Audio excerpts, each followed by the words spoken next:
Hi friends, welcome to Preejasamayal. இன்றைக்கி நம்ம சேனலில் பார்க்க போகிற ரெசிபி பச்சை பயிர் குழம்பு. பச்சை பயிரை வச்சுட்டு சூப்பரான ஒரு டிஷ் பண்ணியிருக்கேன். ரொம்ப ஹெல்த்தியாகவும் டேஸ்டியாகவும் இருக்கும். சீக்கிரமாகவும் இதை பண்ணிடலாம். இட்லி தோசைக்கெல்லாம் நம்ம சாம்பார் சட்னியை விட இந்த மாதிரி பண்ணி வச்சு சாப்பிட்டு பாருங்கள். ரொம்ப டேஸ்டியாக இருக்கும். இந்த குழம்பு எப்படி பண்ணாலும் இப்போது பார்க்கலாம். குக்கர் அடுப்பில் வச்சுருக்கேன். இதில் இப்போது அரை கப் அளவுக்கு பச்சை பாசிப்பயிர் சேர்த்துக்கலாம். இதை நான் ஊற வைக்கலாம். நீங்கள் வேணும்னா ஒரு கொஞ்சம் நேரம் ஊற வச்சுட்டு அதுக்கப்புறம் சேர்த்துக்கங்க.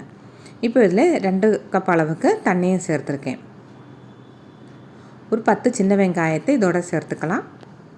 ஒரு தக்காளி பழம், 3 பச்சை மிளகாய்,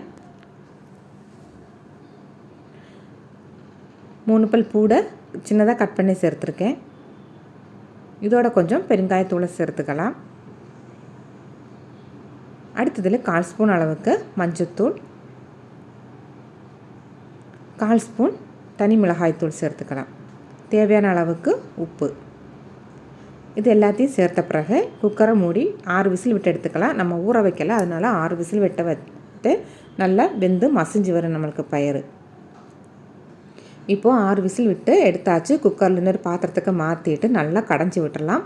பருப்பு நல்லா மசிஞ்சு வரணும், அதனால் நல்லா கடைஞ்சி விட்டுக்கோங்க.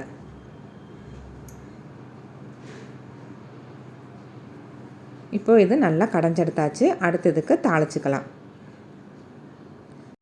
தாளிப்புக்கு இன்றைக்கி நெய் ஊற்றிதே நான் தாளிக்க போகிறேன். நெய் ஊற்றி தாளித்ததே இந்த குழம்புக்கு நல்லா டேஸ்டியாக இருக்கும். சின்ன ஸ்பூனுக்கு 3 ஸ்பூன் அளவுக்கு நெய் சேர்த்துருக்கேன் நான் இதில் இப்போது 1 ஸ்பூன் அளவுக்கு கடுகு சேர்த்துக்கலாம். கொஞ்சோண்டு சீரகம், கொஞ்சோண்டு சோம்பு, கொஞ்சம் கருவேப்பிலையும் 2 பட்டை வத்தலையும் கூட சேர்த்துக்கலாம்.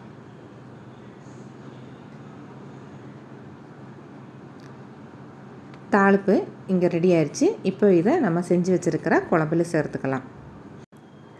இந்த பச்சைப்பயிர் குழம்பு ரொம்ப ஹெல்த்தியானதும் டேஸ்டியானதும். குழந்தைகளுக்கு கூட நம்ம இதை கொடுத்துக்கலாம். குழந்தைகளுக்கு கொடுக்கும்போது நம்ம வேக வைக்கும்போது பச்சை மிளகா சேர்க்காதீங்க. கொஞ்சோண்டு தனி மிளகாத்தூள் மட்டும் சேர்த்து கொடுத்துக்கலாம். இது இட்லி, தோசை, சப்பாத்தி இதுக்கெல்லாம் நல்லாயிருக்கும். குழந்தைகளுக்கு சாப்பாடு ஊதி கொடுக்குறதுக்கும் நல்லாயிருக்கும். நெய்யெல்லாம் சேர்த்துருக்கிறதுனால ரொம்ப ஹெல்த்தியாக இருக்கும். மறக்காமல் இந்த டிஷ்ஷை நீங்கள் வீட்டில் செஞ்சு பாருங்கள். ரொம்ப டேஸ்டியான இந்த குழம்பு உங்களுக்கு பிடிச்சிருச்சுன்னா வீடியோவுக்கு மறக்காமல் லைக் பண்ணிடுங்க. சப்ஸ்கிரைப் பண்ணாமல் பார்த்துட்டு இருந்தீங்கன்னா என்னோடய சேனலுக்கு சப்ஸ்கிரைப் பண்ணிடுங்க.